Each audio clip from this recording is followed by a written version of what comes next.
দেবী পক্ষের শুরু থেকেই শুরু হয় উৎসব পার্বণের মৌসুম। 5 দিনের পুজো পেয়ে কৈলাসে শিবের কাছে ফিরে যান উমা। ধনদেবী লক্ষ্মীও পাঁচালি শুনে মর্ত ছাড়েন। এরপর কুবেরের পুজো সম্পন্ন করে বাঙালি যখন দীপান্বিতা অমাবস্যায় শক্তির আরাধনায় উদ্যত, ঠিক তখনই দরজায় কড়া নাড়ে ভূত চতুর্দশী। শুধু তাই নয়, সমগ্র ভারতবর্ষ জুড়ে চৌর চতুর্দশী, নরক চতুর্দশী, যম চতুর্দশী, রূপ চতুর্দশী বা রূপ চৌদাস নামেও পরিচিত এই দিনটি। পশ্চিমা হ্যালোইন পার্টির মতো বাঙালির হ্যালোইন হচ্ছে এই ভূত চতুর্দশী। তবে জানেন কি ভূত চতুর্দশী আসলে কি? কেন পালন করা হয় এই ভূত চতুর্দশী? কেন এদিন 14 শাক খাওয়া হয় এবং 14টি প্রদীপ জ্বালানোর বিধান? কেন এই দিন দেবী চামুণ্ডার পুজো করা হয়? এদিনে কেন মৃত পূর্বপুরুষের অশরীরী আত্মা নেমে আসে পৃথিবীতে? শ্রীরামচন্দ্র, দৈত্যরাজ বলি, ধর্মরাজ যম বা নরকাসুরের সাথে এর কী সম্পর্ক? আসুন কয়েকটি পৌরাণিক কাহিনীর আলোকে জেনে নেওয়া যাক ভূত চতুর্দশীর মাহাত্ম্য। আশ্বিন মাসের কৃষ্ণপক্ষের চতুর্দশী তিথিতে অর্থাৎ ধনত্রয়োদশীর পরের দিন এবং দীপান্বিতা অমাবস্যার কালী পুজোর আগের দিন বাংলার ঘরে ঘরে পালিত হয় ভূত চতুর্দশী। ভূত চতুর্দশী প্রসঙ্গে প্রথমেই যে ঘটনাটি সামনে আসে সেটি হল ভক্ত প্রহ্লাদের পৌত্র দৈত্যরাজ বলির কাহিনী। পুরাকালে দৈত্যরাজ বলি যখন স্বর্গরাজ্য দখল করে দেবতাদের বিতাড়িত করেছিলেন, তখন চিন্তিত দেবগণ শরণাপন্ন হয়েছিলেন ভগবান শ্রীবিষ্ণুর। তখন অত্যাচারী বলিকে দমন করতে ভগবান শ্রীহরি বামন অবতার রূপে আবির্ভূত হয়েছিলেন বলি রাজার সামনে। দাবি করেছিলেন 3টি চরণ রাখার জায়গা।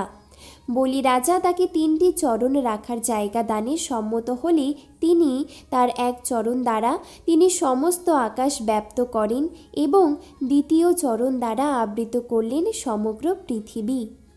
এরপর তার শরীর থেকে তৃতীয় একটি পা বের করে বলি রাজাকে জিজ্ঞাসা করলেন, আর এক চরণ রাখি কোথায়? তখন বলি রাজা তার মাথা পেতে দিয়েছিলেন এই তৃতীয় চরণ রাখার জন্য। আর সেই চরণ দিয়েই বলি রাজাকে পাতালে প্রেরণ করেছিলেন বামন অবতার। তবে নিজের এমন দুর্গতি হবে জেনেও বলি রাজা তার মাথা পেতে দিয়েছিলেন বলে শ্রী বিষ্ণু তাকে অমরত্বের বর দিয়েছিলেন। আর সেই সাথে বছরে একটি দিন তিনি তাকে ভূত, প্রেত, পিশাচ ও অশরীরী আত্মাদের সাথে নিয়ে পৃথিবীতে উঠে আসারও অনুমতি দিয়েছিলেন। আর সেই দিনটি হচ্ছে ভূত চতুর্দশী। 14 জন অশরীরী পূর্বপুরুষের ঘরে ফেরা। তবে ভৌতিক ব্যাপারটা এখানেই শেষ নয়।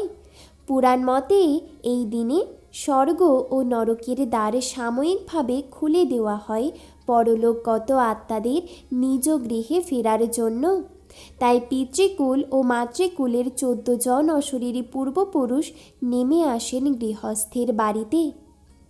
যেহেতু মৃত্যুর পর মানুষের দেহ পঞ্চভূত অর্থাৎ প্রকৃতিতে বিলীন হয়ে যায়, তাই প্রকৃতির কোল থেকে সংগ্রহ করা 14টি সাক্ষী পূর্বতন 14 পুরুষের উদ্দেশ্যে শ্রদ্ধার্পণ করা হয় এই তিথিতে।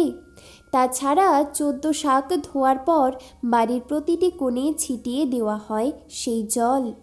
এই 14 শাক হচ্ছে ওল, কেউ, বেতো, সর্ষে, কালকাসুন্দে, নিম, জয়ন্তী, সাঞ্চে, হিলঞ্চ, পলতা, শৌলভ, গুলঞ্চ, ভাটপাতা এবং শুষ্নি ইত্যাদি। তবে অঞ্চল ও মতভেদে এই শাকগুলো ভিন্ন ভিন্নও হতে দেখা যায়। এই 14 শাক খাওয়ার পেছনে কিছু বৈজ্ঞানিক কারণও বিদ্যমান। ভূত চতুর্দশীর এই সময়টা মূলত ঋতু পরিবর্তনের সময়, তাই নানা রকমের রোগের প্রাদুর্ভাব ও বহু মানুষের জীবনহানি ঘটত এই সময়টাতে। সে কারণে আশ্বিন ও কার্তিক মাসকে প্রাচীনকালে যমদশটা কালও বলা হতো। এই রোগ শোক থেকে মুক্তি পেতে এবং শীতের আগে শরীরের রোগ প্রতিরোধ ক্ষমতা বাড়াতেই এই 14 শাক ভক্ষণের বিধান। তাছাড়া এই 14টি শাক খাওয়ার পাশাপাশি এদিন সন্ধ্যায় জ্বালানো হয় 14টি প্রদীপ। মূলত মর্তের বুকে নেমে আসা ভূত, প্রেত, পিশাচ ও অশরীরী আত্মাদের পথ দেখানোর উদ্দেশ্যে এই দীপদান করা হয়। তবে বলি রাজার অশরীরী সাঙ্গপাঙ্গ বা 14 পূর্বপুরুষের প্রেতাত্মা ছাড়াও আরও ভৌতিক ব্যাপার রয়েছে ভূত চতুর্দশীতে। এদিন মর্তের বুকে পুজো নিতে আসেন মাতা কালিকা, তবে এদিন তিনি আসেন চামুণ্ডা রূপে। এই ভয়ঙ্করী মূর্তিতে তিনি সাথে নিয়ে আসেন 14টি প্রেতাত্মা। যদিও মাতা চামুণ্ডা ভক্ত বাড়ি থেকে অশুভ শক্তিকে বিতাড়িত করতে মর্তে আসেন, তবুও তার 14টি অশরীরী প্রেতাত্মাকে পথ দেখানোর জন্য 14টি দীপদান করা হয়। এছাড়াও পশ্চিমবঙ্গের বেশ কিছু জেলায় এই দিনটি পালিত হয় ভূত উৎসব হিসেবে। যম চতুর্দশী। এবার আসি যম চতুর্দশীতে। একদা যমরাজ তার নিজের দূতদের জিজ্ঞাসা করেন, কোনো জীবের প্রাণ হরণ করার সময় তোমাদের কি তাদের ওপর দয়া হয় না? যমদূতেরা প্রথমে সংকোচ করলেও পরবর্তীতে যমরাজের সামনে একটি ঘটনা বর্ণনা করেন। ঘটনাটি হচ্ছে, হেমু নামক রাজার স্ত্রী এক সুন্দর পুত্র জন্ম দেন, কিন্তু সেই পুত্র সন্তানের কোষ্ঠী বিচার করে জ্যোতিষীরা জানান বিবাহের 4 দিন পর সেই বালকের মৃত্যু হবে। এই ভবিষ্যবাণী শোনার পর রাজা সেই বালককে যমুনা নদীর তীরের একটি গুহায় ব্রহ্মচারী হিসেবে লালন পালন করতে শুরু করেন। একদিন সেই যমুনা নদীর তীরে মহারাজা হংসের পুত্রী ঘোরাফেরা করছিলেন। রাজকুমার সেই রাজকুমারীকে দেখে মোহিত হয়ে যান এবং তারা একে অপরের সম্মতিতে গন্ধর্ব বিবাহ করেন। এরপর নিয়তির অমোঘ নিয়মে তাদের বিবাহের 4 দিন পর রাজকুমারীর মৃত্যু হয়। স্বামীর মৃত্যুতে সদ্য বিধবা রাজকুমারীর আহাজারি দেখে হৃদয় কেঁপে ওঠে আমাদের।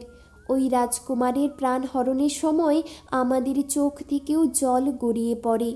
কোনোভাবেই কান্না থামাতে পারছিলাম না আমরাও। এরপর একজন যমদূত যমরাজকে জিজ্ঞাসা করলেন, অকাল মৃত্যু থেকে বাঁচার কি কোনো উপায় নেই? উত্তরে যমরাজ বললেন, ভূত চতুর্দশীতে দীপদান করলে অকাল মৃত্যু থেকে রেহাই পাওয়া যায়। তবে এই কাহিনীটি একটু অন্যভাবে উপস্থাপন করা হয়েছে ধনতেরাসের কাহিনীর সাথে। তাই শাস্ত্রমতে ভূত চতুর্দশীতে বাড়ির প্রবেশদ্বারে সামান্য ধান রেখে তার ওপর তিলের তেলের প্রদীপ জ্বালিয়ে যমদীপ দান করার বিধান। এছাড়াও ধর্মরাজ, মৃত্যু, অন্তক, বৈবস্বত, কাল, সর্বভূতক্ষয়, যম, উডুম্বর, দধ্ন, নীন, পরমেষ্ঠি, বৃকোদর, চিত্র ও চিত্রগুপ্ত এ যাবৎকালের এই 14 জন যমরাজের উদ্দেশ্যে তর্পণ করার রীতিও প্রচলিত আমাদের সমাজে। তাই পদ্মপুরাণে স্পষ্টভাবে উল্লেখ করা হয়েছে যে যম চতুর্দশীতে গঙ্গা স্নান করলে মৃত্যুর পর আর নরক দেখতে হয় না। নরক চতুর্দশী। আবার বিষ্ণু পুরাণ মতে এই তিথিতেই দুর্ধর্ষ নরকাসুরকে বধের দ্বারা ধরিত্রীর পাপ লাঘব করেছিলেন শ্রীকৃষ্ণ, যে কারণে এই তিথিকে নরক চতুর্দশী নামেও ডাকা হয়। এছাড়াও পুরাণে এই ভূত চতুর্দশী তিথিটিকেই চিহ্নিত করা হয়েছে 14 বছরের বনবাস পালন করে শ্রীরামচন্দ্রের ঘরে ফেরার দিন হিসেবে। তবে এই চতুর্দশী তিথিকে ঘিরে সবচেয়ে চমকপ্রদ বিষয়টি সংঘটিত হয় বাংলাদেশের ফরিদপুরে। এদিন নাকি কিছু না কিছু চুরি করতেই হয়, সেই কারণে এই অঞ্চলে এর নাম হয়েছে চৌর চতুর্দশী। আশা করি ভিডিওটি দেখে আপনারা সমৃদ্ধ হয়েছেন। ভালো থাকুন, সুস্থ থাকুন। ধন্যবাদ।